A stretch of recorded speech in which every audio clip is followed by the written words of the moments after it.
Assalamualaikum warahmatullahi wabarakatuh. Salam sehat selalu Bunda dan sahabat Aminah yang berbahagia. Senang sekali kami bisa menyapa kembali di acara IG live streaming di Rumah Sakit Umum Aminah Blitar. Tak lupa kami ingatkan dan menghimbaukan kepada sahabat Aminah yang berbahagia bahwasanya kita selalu mematuhi protokol kesehatan, yaitu dengan menggunakan masker, selalu cuci tangan, dan selalu jaga jarak dimanapun Bunda berada. Di sini marilah kita memutuskan rantai penyebaran COVID-19 dan semoga pandemi COVID-19 ini segera berlalu. Amin ya robbal. Saya akan menyampaikan program-program unggulan di Rumah Sakit Umum Blitar, yakni telemedicine, yaitu konsultasi online, konsultasi dokter.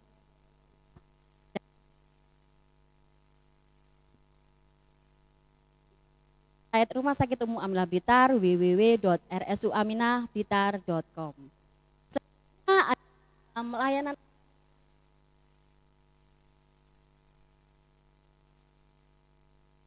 tunggu untuk orang lain di area rumah sakit. Bunda bisa serahkan resep yang dari dokter, diberikan langsung ke farmasi, lakukan pembayaran dan sampai di rumah. Ya. Selanjutnya kita akan ada layanan juga, layanan vaksinasi, yaitu melayani baik pribadi maupun kolektif. Artinya kalau pribadi kita langsung datang ke poli umum, pastinya daftar terlebih dahulu.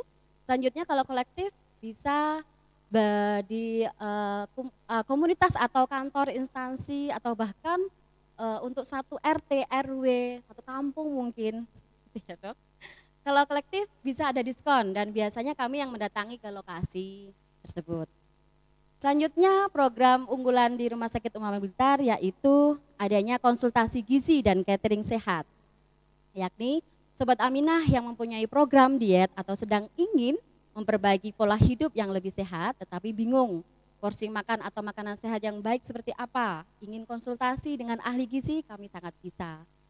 Selanjutnya tidak hanya itu Bunda, jadi untuk Sobat Aminah yang mungkin ada teman atau keluarga yang mempunyai sakit degeneratif, ingin pesan catering sehat untuk menu sehari-hari, sangat bisa silakan hubungi RSU Aminah Blitar.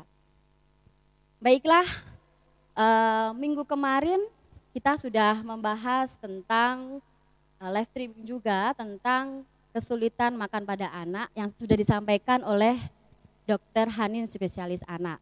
Kali ini kita akan membahas bagaimana sih persiapan ibu bersalin di era pandemi COVID-19 ini yang nanti akan disampaikan oleh Dr. Satrio Budi, M. Biomed, spesialis kandungan dan kebidanan. Baiklah, selamat siang dokter. Assalamualaikum warahmatullahi wabarakatuh. Waalaikumsalam warahmatullahi wabarakatuh. Selamat siang Mbak Dewi dan Sobat Aminah. Sehat ya dokter? Alhamdulillah. Luar biasa. Terima kasih dokter. Mohon izin di sini Dewi akan menyampaikan sedikit kurikulum kita yang kami akan sampaikan, yaitu Dr. Satrio Budi Setio, gelar depan dokter, gelar belakang M. Biomed, spesialis obstetri ginekologi, tempat tanggal lahir Blitar, 30 April 1983, beralamat di Jalan Dr. Sutomo, nomor 33, Bendokrit Sananwetan, Blitar. Dan pendidikan formal yang mungkin saya sampaikan saat ini, Dr. Satrio Budi Setio, lulusan dari Universitas Udayana, pendidikan dokter lulus tahun 2007. Selanjutnya pendidikan pradokter spesialis obstetri dan ginekologi tahun 2016 tetap di Universitas Udayana. Berlanjut tetap ya dokter langsung ya di pendidikan S2 Magister Biomedik ya dokter. Lulusan 2016. Gitu ya dokter. Ya, dokter, saat ini Indonesia mengalami bencana nasional non alam yaitu COVID-19 yang mana adanya pandemi ini layanan kesehatan khususnya layanan kesehatan ibu dan anak sangatlah menjadi dampak salah satunya dokter. Terdampak ya? Iya, terdampak sangat sekali. Entah itu dari segi akses ataupun kualitas. Nah, dalam kondisi pandemi saat ini dokter, yang saya khawatirkan, jadi adanya batasan-batasan bagaimana ibu hamil harusnya kunjungan rutin ya dokter, kunjungan rutin ke pelayanan kesehatan, tapi adanya pandemi seperti ini, ibu hamil jadinya enggan untuk periksa di tempat kesehatan, ataupun membatasi atau penundaan pemeriksaan di tempat pelayanan kesehatan, atau di kelas-kelas ibu hamil juga ditunda dulu sementara, biasanya online sih, kayak gitu ya dok. Nah, dari pandemi seperti ini kita juga memikirkan bagaimana dengan keadaan ibu bersalin, di mana ibu hamil atau ibu hamil trimester ketiga dokter. Trimester ketiga yang sudah mendekati HPL, hari perkiraan persalinan. Gimana ya nanti saya harusnya persalinannya saya harus di mana, terus aman nggak sih saya nanti lahiran di tempat kesehatan, terus adanya pandemi seperti ini, layanan kesehatan efeknya bagaimana dokter? Lanjutannya monggo, kami persilakan dokter. Oke, terima kasih Mbak Dewi. Jadi memberikan dampak yang sangat besar ya ke berbagai aspek, baik ekonomi, sosial gitu ya, termasuk kesehatan dan terutama dalam hal pelayanan kesehatan ibu dan anak ya, maternal dan untuk anak. Kalau sebenarnya dalam prinsipnya di semua bidang itu adalah sama ya, jadi kita menerapkan protokol kesehatan yaitu terutama social distancing ya sesuai anjuran pemerintah, kemudian menggunakan masker ya, dan ketiga juga sering cuci tangan ya, harus gitu ya, baik dengan air yang mengalir yang lebih baik, atau jika tidak ada air bisa menggunakan hand sanitizer. Tiga hal ini juga bisa diterapkan dalam semua aspek kehidupan gitu ya. Khusus dalam pelayanan maternal jelas ini memberikan dampak gitu ya. Jadi memang secara psikis, secara psikologis ibu akan menjadi takut untuk periksa ke pelayanan kesehatan, fasilitas yang memberikan pelayanan kesehatan ibu dan anak ya, misalnya puskesmas, bidan praktek atau bahkan rumah sakit gitu. Tapi sebenarnya itu tidak perlu dikhawatirkan karena sudah pasti fasilitas pelayanan kesehatan itu sudah menerapkan protokol kesehatan yang sesuai standar gitu ya. Jadi misalnya seperti di rumah sakit kita ya, Rumah Sakit Umum Aminah itu ada tahapan-tahapan yang akan nantinya menjamin keamanan ya, dan betul. Jadi nggak cuma keamanan tapi juga kenyamanan dari ibu dan juga mungkin nanti penunggunya ya, suami misalnya. Itu diantaranya ya pemeriksaan screening gitu ya, screening baik pada saat pasien baru masuk atau keluarga pasien yang mengantar baru masuk itu sudah ada screeningnya. Terus kemudian nanti jika pasien memang sudah masuk ke dalam perawatan inap juga nanti akan dilakukan rapid test seperti itu.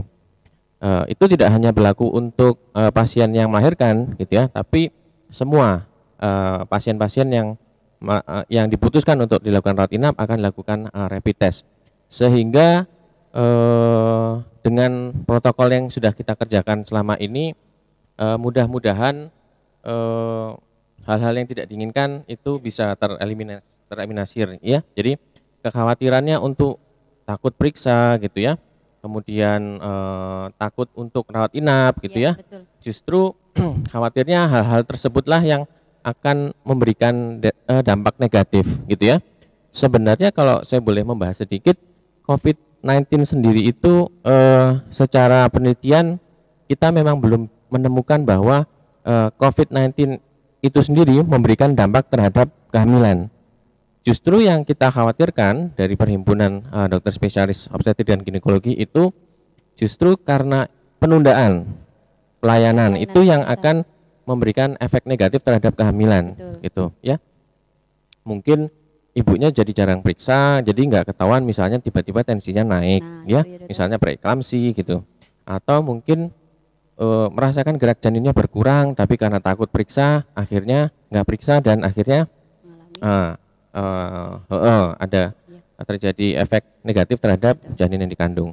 Jadi intinya adalah jangan takut untuk memeriksakan diri, nanti akan dipandu gitu ya oleh petugas kesehatannya, baik bidan, puskesmas, petugas puskesmas atau dokter Ya. di fasilitas kesehatan gitu.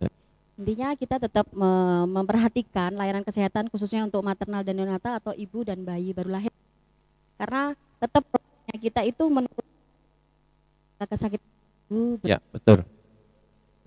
Oke, dokter, mungkin ada sobat Aminah mungkin sudah tanya ini dari saya langsung aja ini dari sahabat Aminah yaitu Adinda TTJP. Di saat pandemi seperti ini dan sudah mendekati HPL, apakah diwajibkan untuk rapid test? Seperti itu, dok. Oke, ya terima kasih dari Mbak Adinda tadi ya, mengenai rapid test ya. Jadi kalau mungkin di setiap instansi fasilitas pelayanan kesehatan akan berbeda untuk kebijakannya ya. Jadi protokolnya akan berbeda walaupun mungkin prinsipnya adalah sama itu tadi ya. Tapi mungkin yang bisa saya sampaikan di Rumah Sakit Umum Aminah untuk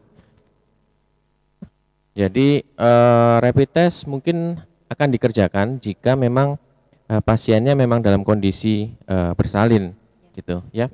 Jadi memang misalnya sudah ada sakit-sakit perut, kemudian dari hasil pemeriksaan ada pecah ketuban gitu ya. Jadi kalau memang sudah diputuskan untuk akan dilakukan rawat inap, pasien akan dilakukan rapid test gitu. Seperti itu ya Bunda. Jadi enggak semua ibu hamil, tergantung kebijakan masing-masing pelayanan kesehatan tadi ya dokter. Ya. Jadi kalau di rumah sakit saya ulang lagi mungkin adanya tanda-tanda persalinan yang dimana dokter penanggung jawabnya sudah menyarankan untuk rawat inap, jadi harus di rapid test dengan sesuai prosedur screening awal masuk rawat inap tadi ya dokter. Ya. Oke. Kita lanjutkan untuk pertanyaan selanjutnya dokter. Ini dari ARSVAL Garden. Oke, apakah normal siklus haidnya jadi lama setelah nifas? Kadang 12 hari, kadang 13 hari baru selesai. Ini di luar tema juga ya dokter ya? Iya, nggak apa-apa Pokoknya Mbak semuanya Dewi. deh, semua pertanyaan unek-unek Bunda mumpung ada pakarnya obstetri kandungan. Oke, dokter. Oke, jadi setelah melahirkan, sayangnya di sini juga ini ya datanya kurang lengkap sih ya. Jadi apakah bundanya ini menyusui atau enggak gitu ya? Terus ini nifas hari keberapa? Nifas hari keberapa gitu ya? Oke, nggak apa-apa, akan saya berikan gambaran secara. Jadi setelah melahirkan itu kalau misalnya menyusui ya ASI eksklusif, ya tentunya akan terjadi perubahan siklus menstruasi ya. Memang bisa terjadi perubahan siklus menstruasi setelah melahirkan. Ya kalau misalnya ibunya menyusui, ya terutama ASI eksklusif ya, selama 6 bulan biasanya haidnya akan berhenti ya. Tapi kalau untuk ibu yang tidak menyusui, nah ini ada 3 hal yang bisa terjadi gitu ya. Apakah menstruasinya akan tetap sama aja ya, seperti sebelum melahirkan. Terus kemudian yang kedua mungkin jadi lebih lebih ringan ya. Mungkin keluarnya cuma sedikit gitu ya. Atau bahkan beberapa pasien justru merasakan sekarang menstruasi saya jadi enak gitu ya. Cuma sebentar, keluarnya sedikit aja gitu ya. Tapi karena ada beberapa yang justru merasa nyaman dengan itu gitu ya. Itu yang kedua, jadi menjadi lebih ringan ya menstruasinya. Ketiga menjadi lebih berat gitu ya, jadi lebih lama, jadi lebih banyak keluarnya, terus ada mungkin nyeri, jadi nyeri gitu ya. Nah kemungkinan itu bisa terjadi ketiganya ya, bisa normal, bisa menjadi lebih ringan atau menjadi lebih berat. Nah untuk kasus yang tadi jadi menstruasinya jadi lebih lama, jadi 12-13 hari ya, itu memang hitungannya tidak normal gitu ya. Karena kita pakai batasan menstruasi yang normal itu tidak lebih dari 10 hari gitu. Jadi bisa saja itu suatu kondisi yang normal ya, artinya memanjang tapi tidak ada kondisi yang mengkhawatirkan gitu. Misalnya karena memang setelah melahirkan ya, jadi kan rahim menjadi lebih besar ya, permukaan dalamnya juga menjadi lebih besar, kemudian endometrium namanya kita sebut, lapisan dalam rahim itu juga menjadi lebih luas, ya, menjadi luas karena setelah melahirkan itu sehingga darah yang keluar juga lebih banyak karena ukuran rahim sendiri besar setelah melahirkan. Nah, itu mungkin kondisi yang tidak perlu terlalu dikhawatirkan. Nah, tapi ada juga bisa saja karena kita juga nggak tahu datanya ini sudah berapa lama, bisa saja mungkin jangan-jangan ada penyakit gitu ya. Yang mana Misalnya nanti, maaf harus perlu kontrol ya dokter, USG untuk data penunjangnya kita memutuskan diagnosa ya dokter. Penyakitnya mungkin bisa mungkin miom gitu ya, adenomiosis gitu. Nah, itu beberapa hal yang harus kita singkirkan dengan menggunakan peralatan pemeriksaan yang ada gitu ya. Jadi nanti monggo kita bisa mendapatkan data yang lebih jelas gitu ya. Nanti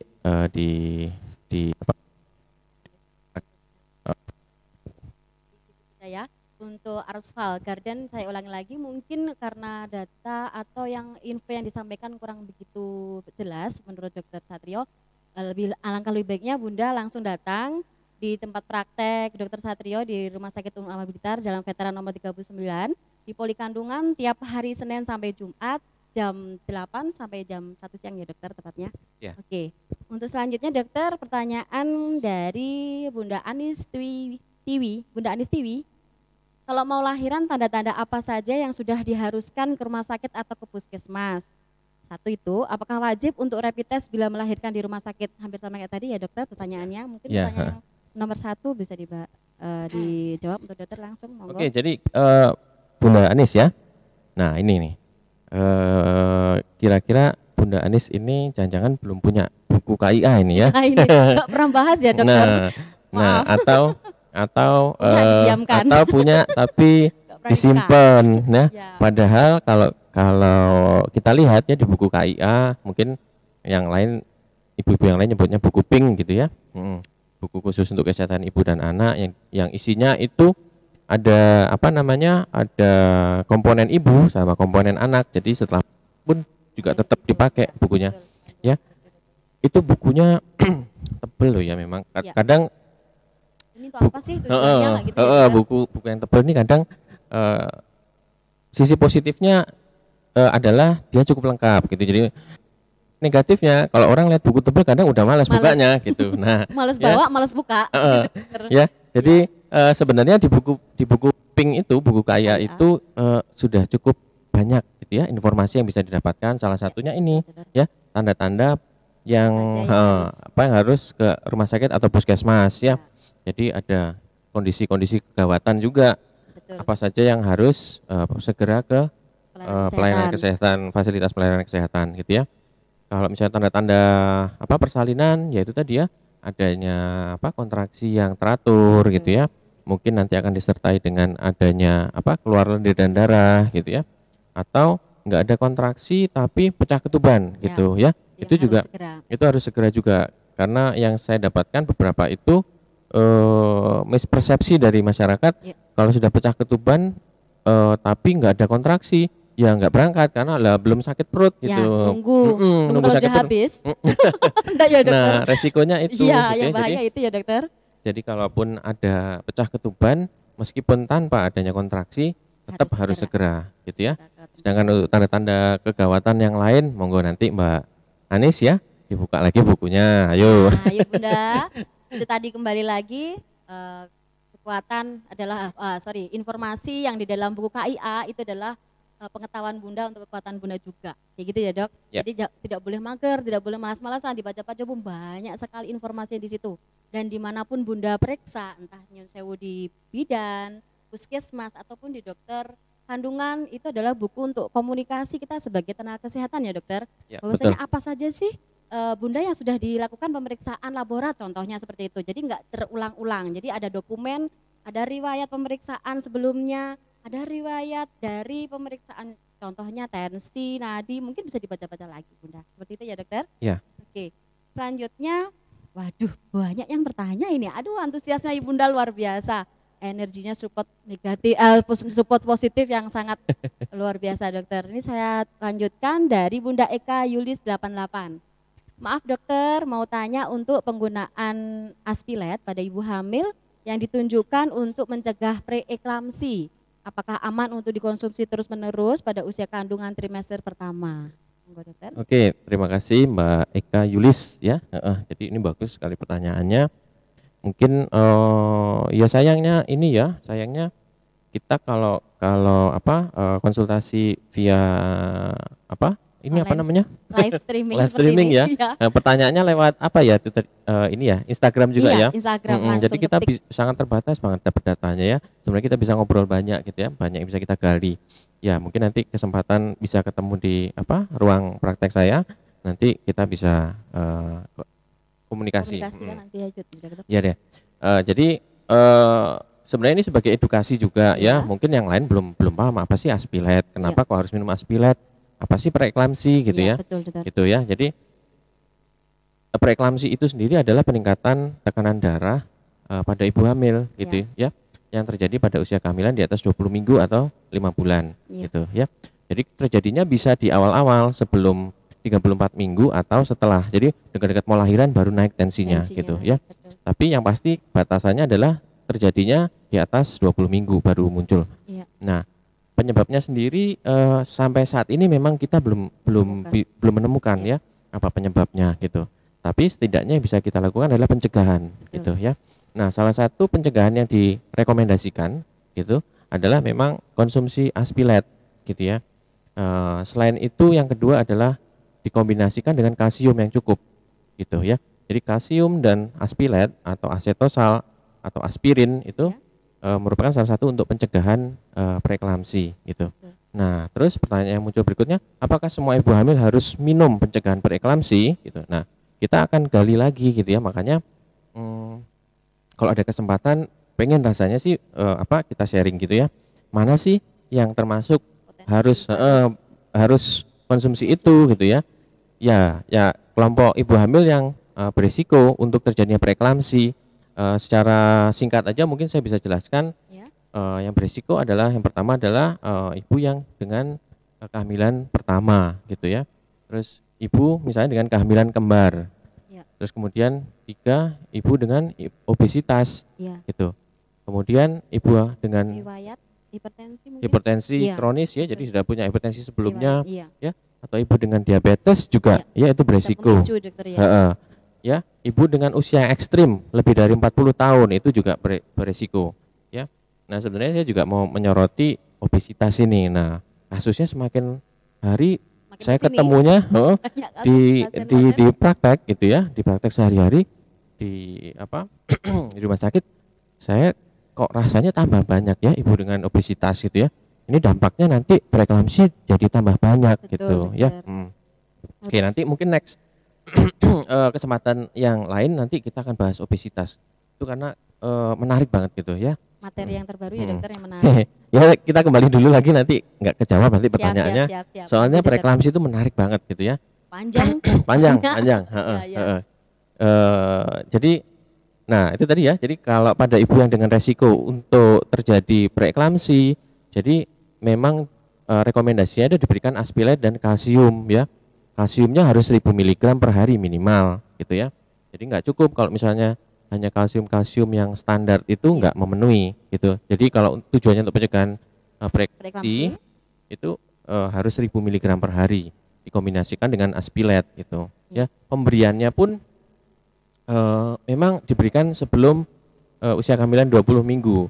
Memang kita sejauh ini belum ada panduan sebelum 20 minggu itu apakah 18, apakah 16, ataukah 14 khusus gitu. Ya, dokter, ya. Tapi dia akan efektif bila diberikan sebelum usia kehamilan 20 minggu gitu ya, karena setelah 20 minggu proses itu sudah berjalan gitu ya, jadi efektivitasnya lebih kurang 20 minggu ya dokter. Artinya lebih efektif Mbak Dewi karena prosesnya belum berjalan gitu ya, artinya jadi terapi yang kita berikan jadinya lebih efektif gitu.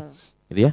Sedangkan untuk tingkat keamanannya insya Allah aman gitu, karena aspilet yang diberikan pada ibu hamil untuk pencegahan preeklamsi itu yang diberikan adalah dosis rendah sekitar 80 mg per hari, dan itu insya Allah aman baik untuk ibu maupun bayi yang dikandung.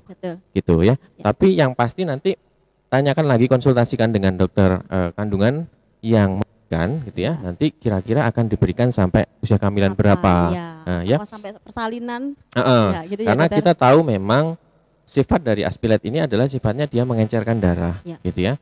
Memang penelitian menyatakan bahwa tidak ada peningkatan resiko yang bermakna kalau diberikan dosis rendah. Ya, tapi sebaiknya memang harus diantisipasi, gitu. Jadi sebelum mendekati, Ya, dihentikan ya dokter. sebaiknya Karena stop. yang Tapi dikhawatirkan, masing-masing teman-teman sejawat spesialis itu punya seninya sendiri-sendiri. Mau menghentikan kapan, Iya. gitu ya.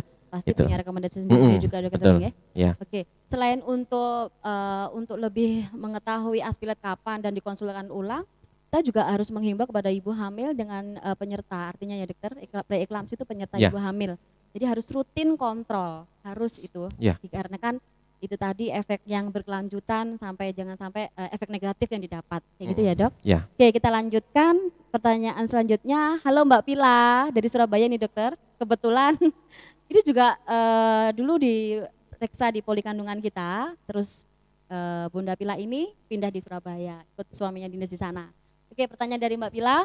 Dokter, saya hamil 37 minggu, sudah merasakan mules-mules perut kepala, mules-mules perut. Kepala bayi masih belum tengkurap katanya. Bisa lahirkah normal dokter? Terus selanjutnya selama hamil saya jadi ambeien sudah 4 hari keluar darah. Mungkin udah pertanyaan ini dokter, monggo. Ya. Jadi di akhir kehamilan ini Mbak Pila kemarin hamil keberapa ya Mbak, ingat ya? Ini kalau nggak salah G4 nyun sewu. G4. Ya, G4 abortus 1, terus ektopik 1 dokter, Oke. hidup 1 kayak gitu. Insya Allah gitu ya Mbak Pila. Maaf kalau nanti saya lupa. Oke. Begitu. Ya, jadi di akhir kehamilan, jadi menjelang persalinan itu memang diharapkan posisi bayi, wajah bayi ya, wajah bayi itu menghadap ke lateral, ya lateral artinya menghadap ke samping ya, Ya, ke samping baik kanan maupun kiri Kiri. boleh, atau menghadap tengkurap gitu ya, wajah bayinya. ya betul. Jadi memang diharapkan seperti itu. Nah, kalau misalnya wajah bayinya masih misalnya apa? Ini nggak dijelaskan ya, Posisinya, masih iya, belum tengkurap posisi ya. Ubun-ubunnya Nggak, artinya di sini kan dijelaskan masih belum tengkurap gitu ya. Masih belum tengkurap kan bisa aja Miring. ngadep samping kan? ya, Boleh, miring, masih ya, boleh. boleh Heeh. miring. Lateral Tapi tadi ya, kalau dokter. memang sudah memasuki 37 persalinan, memasuki minggu. menjelang persalinan, posisi bayinya masih telentang. Nah, Ya. telentang ini yang menjadi pertanyaan. Ya. Apakah nanti dalam proses persalinan, ini kan belum masuk persalinan ya? Iya. Jadi apakah nanti dalam proses persalinannya menjadi berputar, itu bisa gitu ya? Iya. Jadi pada saat terjadi proses persalinan dia baru berputar bisa. Pembukaan saluran kepala baru muter gitu ya dokter. Kalau nggak Itu salah bisa. Mbak Pila ini juga riwayatnya lahir normal kok dokter, yang nyun sewu yang anak yang hidup 1 itu lahirnya spontan kok. Gitu. Ya, jadi memang harus dievaluasi sampai mungkin nanti ya itu ya mendekati persalinan sampai 40 minggu mungkin ya, sesuai perkiraannya itu. Betul. Ya, jadi tetap sih anjurannya walaupun kaitannya dengan pandemi ya. Ya, Jadi kalau mendekati persalinan memang sarannya kontrolnya tetap rutin. rutin Ya. gitu ya. Jika ada Karena untuk memantau khusus untuk Mbak Pila ya,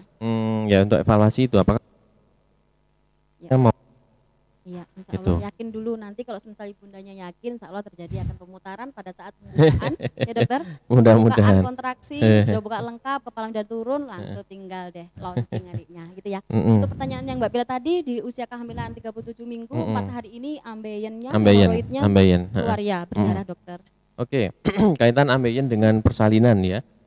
Oke, jadi ambeien itu sendiri sebenarnya kan ada, kita membaginya menjadi beberapa derajat gitu ya. Ada 4 ya kurang lebih. Jadi mulai dari yang paling ringan itu biasanya ambeiennya misalnya keluarnya kalau pas lagi misalnya biasanya BAB baru dia keluar. Nah, nanti dia akan, tapi setelah BAB dia akan hilang dengan sendirinya, itu derajat paling ringan. Yang paling berat enggak lagi BAB pun ya, dalam kondisi biasa dia keluar gitu, dan bahkan sudah dicoba untuk dimasukkan dia nggak bisa karena mungkin saking besarnya sehingga didorong pun nggak bisa dimasukkan ke dalam anusnya. Nah, itu udah derajat yang paling berat. Nah, itu bisa menjadi suatu bahan pertimbangan, Ya. gitu ya. Bukan indikasi mutlak untuk sesar, Ya. gitu ya. Tapi itu bisa jadi pertimbangan. Resikonya apa sih, gitu ya. Jadi pada saat proses persalinan, ya, antara jalan lahir, ya, vaginal yang mulut vagina Ya. itu dengan anus kan posisinya cukup dekat sekali, heeh, ya, Sekatnya tipis sekali ya. ya. Pada saat pembukaan lengkap, ya, bisa terjadi robekan Ya, pada saat proses resiko persalinan, ya. robekan. Bisa terjadi risiko robekan, baik itu robekan yang terjadi secara spontan ataupun tindakan episiotomi, Ya. ya. Episiotomi itu adalah tindakan untuk melebarkan jalan lahir dengan cara membuka sedikit, ya.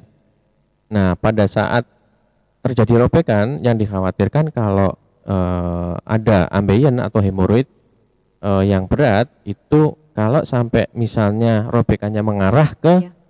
ambeien tersebut, ambeien itu sendiri kan sebenarnya adalah pembuluh darah Ya, yang melebar, ya. betul. Nah, kalau sampai kesenggol itu ambeiennya, robekannya bablas tuh sampai ke ambeiennya, ke anusnya, terus kena ke ambeiennya, perdaranya bisa banyak sekali. Ya, Nah, banyak saraf di situ ya dokter.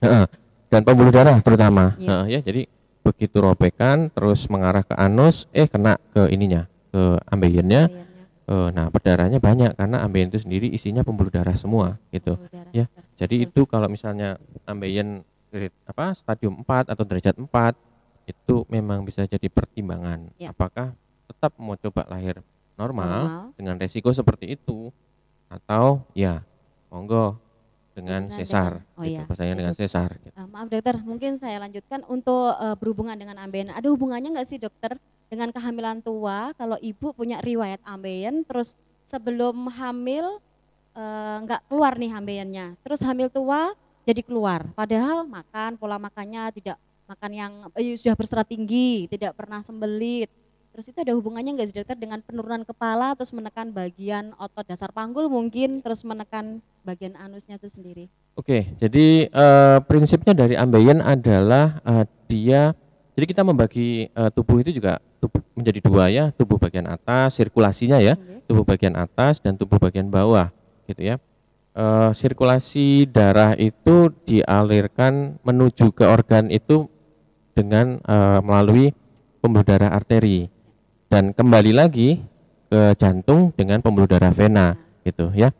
Nah, permasalahan pada hemoroid itu adalah terjadi hambatan, gitu ya, hambatan sehingga darah yang mengalir lewat vena itu nggak bisa ke jantung, ya, dengan lancar, gitu ya. Kalau dalam kasus ibu hamil, hambatannya itu adalah rahimnya membesar. Ya. Nah, ya, jadi memang setiap ibu hamil itu berisiko untuk terjadi hemoroid. Juga apalagi punya riwayat hemoroid, ya dokter. Ya. Tapi masing-masing ada yang cuma ringan, ada yang sampai berat, gitu. Betul. Oke, mungkin di sini pertanyaannya waktunya udah habis ya Mbak ya? Serasanya masih sebentar ya dok, kurang panjang ya dokter ya streamingnya. Oke, ini karena terbatasnya waktu, nanti para sahabat Aminah yang berbahagia, nanti kita bisa upload di Instagram, maka pertanyaan yang lain yang sudah dimasukkan, dijawab channel YouTube kami di RSU Aminah Blitar officialnya, yang akan diupload besok, tetap di sini, jangan kemana-mana. Kita akan kembali lagi saat ini tetap di RSU Aminah, pelayanan dari hati dengan cinta.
Sahabat Aminah yang berbahagia, kembali lagi di acara live IG streaming RSU Aminah Blitar.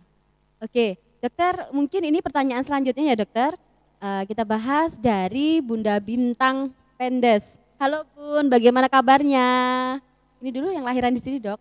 Juga ikut kelas yoga hamil kita, kayak gitu dokter. Nah dokter, nih dari pertanyaan Bunda Bintang, lahir pertama normal, lahir kedua sesar. Sekarang bayi usia 19 bulan, mamanya hamil 8 bulan, mau lahiran normal apakah bisa dokter? Satu pertanyaan itu. Selanjutnya yang kedua, jika ibu mengandung hasil swabnya positif, bagaimana keadaan bayi dalam kandungannya? Oke, monggo silakan dokter. Ya terima kasih Mbak Bintang ya. Jadi ini kehamilannya jaraknya cukup dekat ya dengan operasi yang sebelumnya ya. Jadi mungkin pas berarti hamil anaknya hamil usia 11 bulan sudah hamil gitu ya. Iya, betul. Ya. Jadi jaraknya nanti kira-kira masih kurang dari 24 bulan gitu ya. Biasanya kita panduannya adalah paling cepat itu adalah 24 bulan minimal gitu ya. Minimal selisih 24 bulan ya dokter. Tapi biasanya kita juga masih kasih jeda di 24 bulan tuh deket banget gitu ya. Jadi kalau bisa ya 3 tahun gitu ya, 36 bulan itu amannya.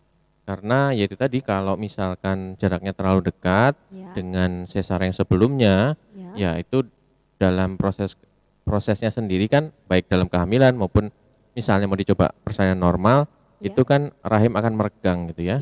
Dengan adanya bekas luka sayatan di rahim yang masih baru gitu ya. Yang kita khawatirkan lukanya akan terbuka karena dia belum penyembuhannya belum sempurna gitu. Jadi kalau kalau jaraknya masih kurang, khusus untuk Mbak Bintang, ini kan usia jarak selisih dari operasinya sebelumnya itu masih kurang dari 24 bulan. Memang rekomendasinya itu enggak cuma di Indonesia ya, di luar negeri juga itu sebaiknya kembali lagi akan sesar. Betul. Gitu ya. Jadi untuk istilah VBIC, vaginal birth after sesarnya minimal angka amannya minimal 3 tahun ya dokter.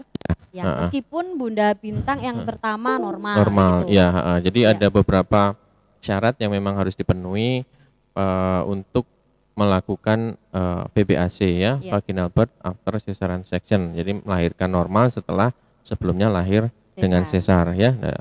Ada beberapa syarat yang harus dipenuhi gitu ya. Ya. Yang pastinya lahirnya harus di pelayanan kesehatan tingkat rumah sakit ya dok. Ya, minimal di rumah sakit. Di Bubidan nggak boleh soalnya izin sewu karena dari bekas tadi ya dok.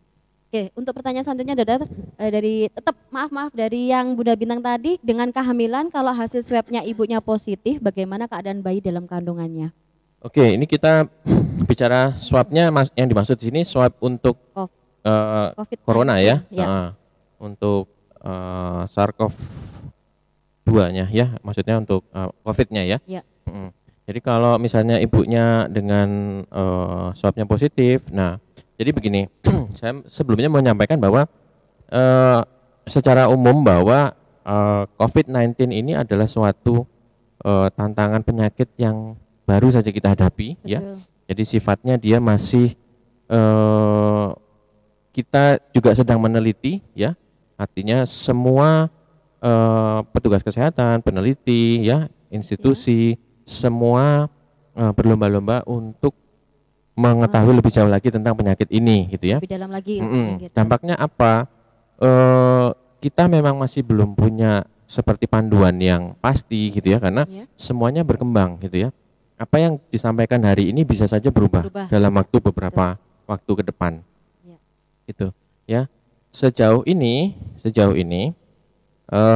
dari penelitian-penelitian yang ada itu memang disebutkan bahwa COVID-19 itu tidak memberikan efek secara langsung terhadap bayi yang dikandungnya ya.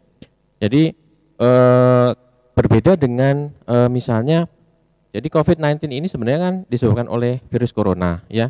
Jadi virus corona ini sendiri juga beberapa kali sudah menghantam dunia gitu ya. Di tahun 2003 dengan SARS-nya, kemudian di tahun 2013 ya kalau nggak salah, itu dengan MERS-nya, Middle East Respiratory Syndrome, sama kurang lebih asalnya adalah corona, sama-sama corona, cuma beda ininya ya, ada perbedaan.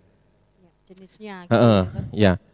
Nah, kalau yang sudah dulu-dulu itu kan sudah berlangsung lama, jadi sudah kita pelajari. Nah, kalau SARS dan MERS itu memang dia memberikan efek ya, jadi meningkatkan resiko terjadinya keguguran, prematuritas, IGR, bahkan kematian pada ibu, gitu ya. Itu untuk SARS dan MERS, gitu. Sedangkan untuk COVID ini yang sama-sama corona walaupun beda, gitu ya, itu sejauh ini kita tidak menemukan adanya efek secara langsung, gitu ya. Dan eh, dari pemeriksaan misalnya darah, kemudian pemeriksaan di vagina itu justru kita juga tidak menemukan adanya virus corona di sana, Corona. gitu ya. Gitu. Terus kemudian di urin juga sedikit sekali, gitu ya. Kemudian di swab konjungtiva itu juga tidak 100% ada. Yang hampir 100% pasti ada itu di faring ya, jadi di Saluran tenggorokan itu pernafasan. sama pernafasan. Ya. Ya, jadi memang kesimpulannya adalah kita bisa bilang bahwa sampai sejauh ini memang kita tidak temukan adanya efek langsung dari corona gitu. Jadi pengaruh yang lain itu kita masih tidak temukan. Ya. Ya. Informasi lebih lanjut lagi ya dokter. Artinya dengan adanya pandemi dan ibu yang mengalami swab hasilnya terkonfirm atau positif, semoga keadaan bayinya tidak seperti ibunya, dalam arti sehat selalu. Mungkin dari Ya. pencegahannya ya dokter, Ya, langsung betul. diisolasi, Ya, bahkan tidak menyusui ya dokter, ya. tidak Jadi nanti harus disusui langsung ibunya. kita pun pencegahannya. sudah menyusun suatu panduan Iya. dari Kementerian Kesehatan Mei 2020 itu ada nanti panduannya. Nanti ibunya akan dikelompokkan dulu apakah termasuk ODP, PDP ya, atau terkonfirmasi positif atau bukan termasuk dari salah satunya gitu. Nah, nanti tata laksananya akan beda baik dalam hal nifasnya, kemudian menyusuinya gitu ya. Nanti akan diperlakukan berbeda sesuai dengan statusnya gitu. Iya, betul dokter. Oke, selanjutnya ada pertanyaan dari Bunda Rizka Okta. Mungkin dari tadi udah tanya ya, sekarang langsung ke feedback ya Main ya. Oke dokter, saya hamil anak kedua 28 minggu, riwayat anak pertama saya sering mengalami mimisan. Riwayat anak pertama, kehamilan anak pertama mungkin, atau anaknya yang mimisan ini? Sepertinya ya dokter. Sepertinya ibunya mungkin ibunya ini ya. Mungkin ya, riwayat waktu kehamilan anak pertama ibunya mengalami mimisan. Jadi hamil kedua ini juga sering mimisan. Apakah perlu diperiksakan setiap bulan? Ya, Mbak Rizka Okta ya, anak pertamanya lahir normal apa ini ya? Apa Ya, sesar ya? Contoh saja normal gitu aja dokter. Bagaimana dokter? Enggak, jadi gini, mimisan ya, epistaksis istilahnya kalau medis ya, secara medis itu pada ibu hamil ya itu memang rentan atau lebih mudah terjadi perdarahan gitu ya. Baik itu kadang perdarahan berupa mimisan epistaksis atau perdarahan gusi gitu ya, karena dari secara mekanismenya memang hormon kehamilan progesteron itu akan menyebabkan pembuluh darah mukosa itu ya, itu menjadi sedikit bengkak dan menjadi rapuh. Jadi kalau ada gesekan sedikit dia menjadi lebih mudah berdarah gitu ya. Tapi tetap kita memang harus waspada. Kita tidak bisa meremehkan bahwa oh nggak apa-apa, itu kan biasa bawaan ibu hamil. Ya, kita bisa mengatakan seperti itu kalau kita sudah memeriksakan bahwa hasil tes pembekuan darahnya gitu ya, faal hemostasisnya itu memang normal gitu ya. Jangan sampai nanti kita sudah menganggap bahwa oh itu biasa, tapi ternyata ada kelainan. Persalinan dokter, yang bahaya ya dokter ya. Ternyata ada kelainan pada pembekuan darahnya. Nah, itu efeknya nanti panjang gitu ya. Makanya kenapa tadi saya tanya persalinannya normal atau sesar. Itu nah riwayatnya gimana? Jangan-jangan pas pada saat persalinan itu perdarahan banyak. Nah, itu perlu dicurigai, itu jangan-jangan ada kelainan pada pembekuan darahnya. Trombositopenia? Bisa, ITP bisa ya. Gestasional trombositopenia juga bisa, atau mungkin penyakit pembekuan darah yang lainnya. Trombin kayak gitu ya dokter. Ya. Betul. Jadi seperti itu ya Bunda Rizka. perlu pemeriksaan ulang atau pemeriksaan kelanjutan, yaitu laborat ya dokter yang pasti. Jadi bisa ketahui nanti apa penyebabnya mimisan, kok selama hamil yang pertama mimisan, yang kedua mimisan. Jadi bisa datang langsung ke RSUM Blitar, khususnya di Polikandungan. Kalau mau kontrol ke konsultasi juga di Dokter Satrio, dan sekaligus periksa laboratnya juga di RSUM Blitar. Oke, mungkin pertanyaan yang terakhir dokter, ini dari Bunda Meridians. Konsumsi black peti RS. Mungkin bundanya paham sekali, tidak boleh menyebutkan merek di sini. Terima kasih Bunda Mary. Jadi konsumsi black MT peti RS, pregnancy selama kehamilan apa perlu ditambah lagi dokter? Ya. Jenis vitamin mungkin ya dokter? Ya, ini juga vitamin yang cukup akhir-akhir ini ya, cukup banyak sih dikonsumsi oleh ibu-ibu hamil, pasien-pasien ya. Ya lagi-lagi kita perlu tahu juga ya sebenarnya usia kehamilannya Mbak Mary ini berapa gitu ya. Apakah ada masalah atau enggak? Misalnya masalah dalam hal misalnya anemia gitu ya. Apakah anemia atau enggak gitu. Jadi setahu saya merek ini itu juga prinsipnya adalah sama, multivitamin gitu ya. Jadi sekali lagi multivitamin itu memang diperlukan selama kehamilan ya. Tapi sekali lagi kita memang harus banyak membaca ya. Betul. Harus menjadi ibu yang smart gitu ya. Kita kebutuhannya berapa gitu. Komposisi di dalamnya. Boleh kok diskusi pada saat konsultasi dengan dokternya gitu ya. Dokter, apakah saya betul memang perlu itu gitu ya? Apakah saya perlu tambahan lagi? Apakah cukup dosisnya dengan 1 kali sehari, atau memang saya perlu ya 3 kali sehari? Kenapa gitu? Ya, jadi ibu boleh kok nanya seperti itu gitu ya. Kan jadi, di rumah sakit juga ada telemedicine dok. Ya. Jadi konsultasi online lewat dari rumah, dari kantor mungkin, dari mana saja Bunda mau konsultasi, langsung konsultasi dengan dokter dengan klik websitenya Rumah Sakit Umum Blitar, www.rsuaminablitar.com. Kayak gitu dokter. Jadi ya nutrisi itu penting, tapi yang enggak kalah penting adalah dosisnya. Kita butuhnya seberapa, sudah terpenuhi apa belum, atau mungkin ada masalah yang lain seperti anemia sehingga kita perlu dosis yang lebih. Nah itu perlu ditanyakan lebih jelas lagi ke dokter yang menangani ya. Terima kasih banyak dokter atas penjelasannya, sharing informasi ilmu yang luar biasa. Termotivasi juga bunda-bunda atau sahabat Aminah yang di rumah untuk itu tadi ya dokter, knowledge is power, yaitu pengetahuan bunda ada kekuatan bunda. Sedini mungkin harus dipersiapkan, saya harus bagaimana manajemen saya selama kehamilan, meminimalkan keluhan, saya harus melahirkan di mana, aman nggak sih lahir di sana, bisa nggak ya saya lahir dengan nyaman, minim keluhan, trauma, kayak gitu ya dok. Oke. Nanti bisa kita sambung ulang dokter di acara selanjutnya di live streaming RSU Aminah Blitar dengan topik yang menarik. Tadi sempat ada topik baru ya dok, kehamilan dengan obesitas. Oh ya. Obesitas. Sekarang banyak sekali, semakin kesini semakin yang banyak di rumah, banyak mager dan semuanya online, tinggal makan sudah beres. Akhirnya ibu hamil nggak mau memberdayakan diri. Yang ada nanti datang-datang sudah besaran, obesitas, terus dokter saya nggak bisa ngapa-ngapain, keluhannya si A, B, C, D, kayak gitu ya dok. Oke, terima kasih Bunda atas perhatiannya selama ini dan sudah tetap stay tune di live streaming RSU Aminah Blitar. Jangan kemana-mana, tetap pantengin terus, tetap setia di acara yang selalu hit, yang mana kita ada update ilmu terbaru, informasi terbaru. Iya, baik dokter, mungkin ada pesan dan kesan lagi dokter? Sudah cukup sih. Cukup ya, oke.